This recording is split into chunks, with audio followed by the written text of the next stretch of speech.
Arwaki ni machiegni nyakora mogi mar yudo weche manyien adimba kokalo Ramogi TV. Nyinga en George Bati. Nyalo tudri kode namba 360 kata bende nyalo loso kodwa kokalo Facebook mar Ramogi TV Kenya, YouTube kaachiel kod Twitter handle @Ramogi TV KE. Machiegni nyinga en George Bati. Piny owacho olando ng'ado omenda mar dwe mar 7 kod dwe mar 8 mar osuru mar udi manengogi yot mane do chiwo thuolo mondo mi ochak tiyo.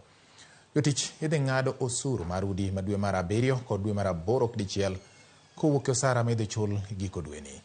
Duol machoko osuru KRA omi ting' mar luwo kaka ichoko omendago ka giwacho ni gibiro chiwo lendo makare ewi kaka omendago choponegi.